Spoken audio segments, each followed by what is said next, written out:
YouTube channel H for Hindi 1 to 1 Ergative verbs in present, past and future tense। देखिए, ये वाला जो request आया था वो आया था हमारे एक व्यूअर से और उन्होंने बोला था कि इसको एक डिटेल में एक बार ज़रा एक्सप्लेन करना ज़रूरी है। ये रहा वो वाला कमेंट। तो देखिए, जैसा मैं हमेशा कहता हूँ, your wish my command. Detail में हम चर्चा करेंगे इसके बारे में, लेकिन इन सब के पहले आपने क्या करना है? सब्सक्राइब, लाइक और शेयर, तीनों चीज़ें बहुत ज़रूरी हैं। आपके लिए फ्री हैं, लेकिन हम जैसे नए क्रिएटर्स को काफ़ी इंकरेज करती हैं। साथ ही हम लोग 1000 सब्सक्राइबर पूरा होने के बाद कुछ स्पेशल करने वाले हैं। हर रोज़ होंगे लाइव सेशंस की शुरुआत। एक एक फिक्स टाइम पर हम लोग एक एक लाइव सेशन किया करेंगे। और उसके साथ साथ कुछ कैश प्राइजेस जीतने का मौका भी मिलेगा आपको। और आइए करते हैं शुरुआत। देखिए, अर्गेटिव, जब कभी भी अर्गेटिव वर्ब की बात आती है तो उसको समझने के लिए पहले आपको ट्रांजिटिव और इंट्रांजिटिव वर्ब्स को समझना पड़ेगा। अब जैसे मान लीजिए आपको कहना हो उसने मुझे किताब दी, तो आप कहेंगे ही या फिर शी गेव, क्योंकि पास्ट की बात हो रही है, he gave me a book. तो ये हो गया आपका ट्रांजिटिव वर्ब। अब यहां पर अगर आप मान लीजिए ही को हटा दें और फिर भी आपको कहना हो कि एक किताब दी गई, तो आपके पास कोई ऑप्शन नहीं बचेगा, कोई चारा नहीं बचेगा। आपने कहना पड़ेगा a book was given to me. लेकिन अच्छा, पहले इनको पहले कवर कर रहे थे, उसके बाद अर्गेटिव पे हम जंप करेंगे। तो ये हो गया हमारा पैसिव फॉर्म। उसने मुझे किताब दी का। राम ने गेंद को फेंका। राम,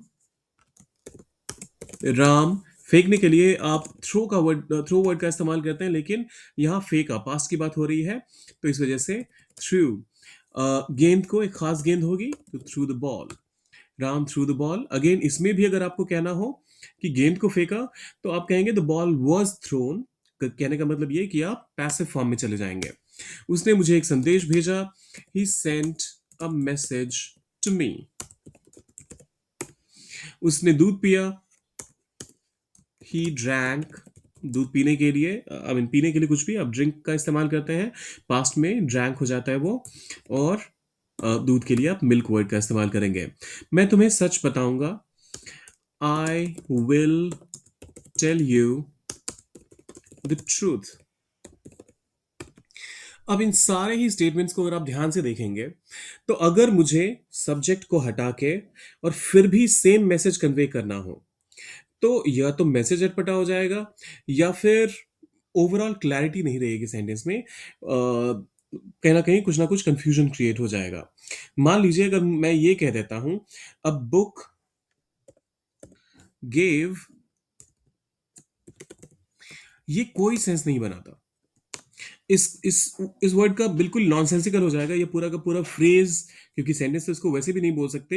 ये पूरा फ्रेज नॉनसेंसिकल हो जाएगा, इसका कोई मतलब निकल कर नहीं आ रहा। लेकिन जब आप अर्गेटिव वर्ब्स की बात करते हैं, तो उसमें आप किसी भी तरीके से इस्तेमाल करें सेंटेंस को, मतलब एक ही निकल कर आएगा। हाँ, किसने वो एक्शन परफॉर्म किया, वो कंफ्यूजन रहेगा, वो क्लैरिटी नहीं रहेगी। अगर आप इस तरीके से सेंटेंस को स्ट्रक्चर करते हैं तो इंट्रांजिटिव वर्ब्स को भी देख लेते हैं, जहां पर कि आपको कोई अलग से एक्शन रिसीव करने वाला अलग से ना हो। तो उस केस में आप इंट्रांजिटिव वर्ब का इस्तेमाल करते हैं। मतलब इंट्रांजिटिव वर्ब्स बेसिकली वैसे होते हैं जहां पर ऑब्जेक्ट डालना इंपॉर्टेंट नहीं है। वह भाग रहा है, ही इज रनिंग। कोई जरूरी नहीं है कि आप यहाँ पर कुछ किसी ऑब्जेक्ट को डालें। पक्षी उड़ रहे हैं, the birds are flying. Simple. वह सो रहा है, ही इज स्लीपिंग। गाड़ी तेजी से चल रही है, the car is moving fast. हम पार्क में चल रहे हैं, we are walking in the park.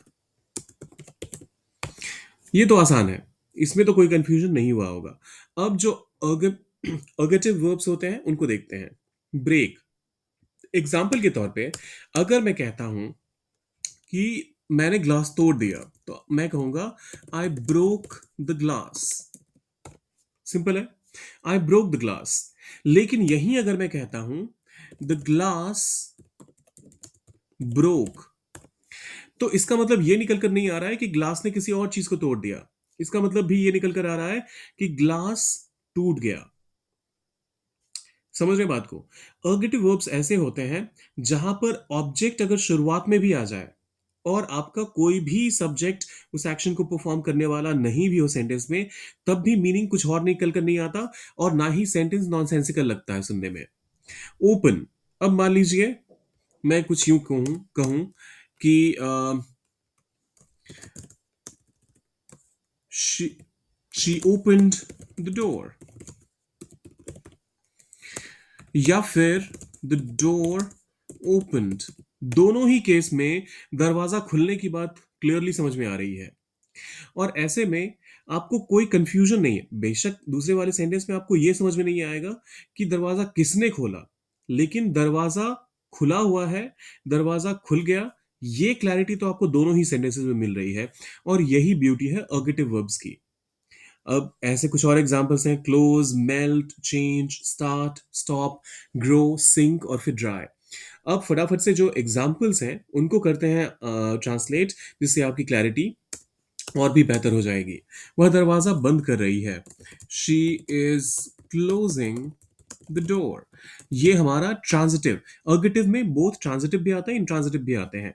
तो ये वाला जो है ये ट्रांजिटिव फॉर्म में आया हुआ है। क्यों? क्योंकि हमें यहां पर एक क्लैरिटी मिल रही है कि दरवाजा किसने खोला। तो जब कभी भी आपको एक्शन परफॉर्म करने वाले की क्लैरिटी हो, तो उस केस में आप transitive verb, sorry, action perform करने से ज्यादा किस चीज पर एक्शन परफॉर्म किया जा रहा है उस चीज की क्लैरिटी हो, तो उसे आप ट्रांजिटिव वर्ब के तौर पे देखते हैं। फिर आता है दरवाजा अपने आप बंद हो गया, सॉरी, बंद हो रहा है। The door is closing. दरवाजा बंद हो रहा है अपने आप, बाय इटसेल्फ। ये इंट्रांजिटिव का एग्जाम्पल हो गया, जहां पर कौन इसे बंद कर रहा है वो ज्यादा इंपॉर्टेंट नहीं है, दरवाजा बंद हो रहा है वो ज्यादा इंपॉर्टेंट है। डोर इज क्लोजिंग अगर मैं इतना भी कह देता हूं, बाय इटसेल्फ नहीं भी कहता हूं, तब भी ये क्लैरिटी तो बिल्कुल आ गई है कि दरवाजा बंद हो रहा है। जो क्लोज होने का प्रोसेस है वो मतलब अभी एक्शन हो रहा है, परफॉर्म किया जा रहा है। उसने कांच तोड़ा, ये देखिए सिंपल एग्जाम्पल, वही जो एग्जाम्पल जो मैंने थोड़ी देर पहले आपसे शेयर किया था। उसने कांच तोड़ा, he broke the glass. He broke the glass. कांच टूट गया। अब द ग्लास ब्रोक। ग्लास ने किसी और को, कांच ने किसी और चीज को तोड़ा, ऐसी ऐसा कोई सेंस इसमें नहीं आ रहा है। ना ही ये नॉनसेंसिकल हो रहा है कि कोई मीनिंग ही समझ में ना आए, कोई मीनिंग ही निकल कर ना आए। सूरज में बर्फ पिघल जाएगी। द आइस, अरे, the the ice will melt in the sun. The ice will melt in the sun. अब गर्मी बर्फ को पिघला देगी। दी अच्छा, द हीट गर्मी के लिए पिघला देगी, विल मेल्ट द आइस। यहां पर देखिए, द आइस विल मेल्ट, अपने आप बर्फ पिघल जाएगी। सन को अगर नहीं भी डालेंगे तब भी सेंटेंस सेंस बना रहा है। The heat will melt the ice. अब यहां पर जो इस चीज को कॉज कर रहा है, जो सब्जेक्ट के तौर पे काम कर रहा है, जो एक उस पूरे प्रोसेस को इनिशिएट कर रहा है, हमने उसे सब्जेक्ट के तौर पे यहां पर इस्तेमाल कर लिया। तो बहुत ज्यादा कॉम्प्लिकेटेड वर्ड बेशक आपको लग रहा होगा कि ये अर्गेटिव कहाँ से आ गया, नया सा ट्रांजिटिव इंट्रांजिटिव तो सुना था, अर्गेटिव क्या होता है। लेकिन अगर आप ध्यान से देखेंगे तो आपको ये समझ में आएगा कि ये तो आप लोग इस्तेमाल भी करते हैं। आपको इस चीज की क्लैरिटी पहले से भी होगी। हाँ, कौन सा इसे वर्ब कहते हैं वो शायद हम में से बहुत सारे लोगों को पता ना हो। ऑनेस्टली अर्गेटिव जब जब मैंने भी पहली बार सुना कल, और वो भी कमेंट देखने के बाद ही, तो ये मेरे लिए भी नया वर्ड था।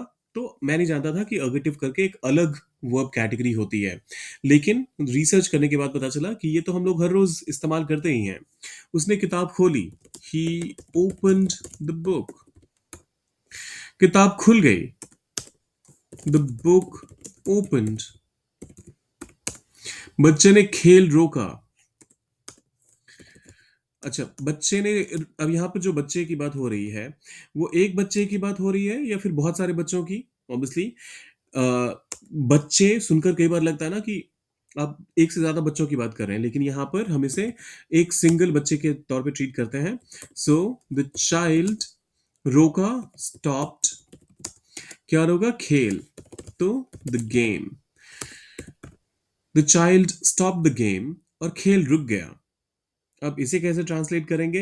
बिना पैसिव वॉइस का इस्तेमाल कर किए हुए, क्योंकि हम ऑर्गेटिव वर्ब्स की चर्चा कर रहे हैं, और यहाँ पर बिना पैसिव का इस्तेमाल किए हुए भी आप इसे ट्रांसलेट कर सकते हैं, जैसे हमने पहले भी चर्चा की।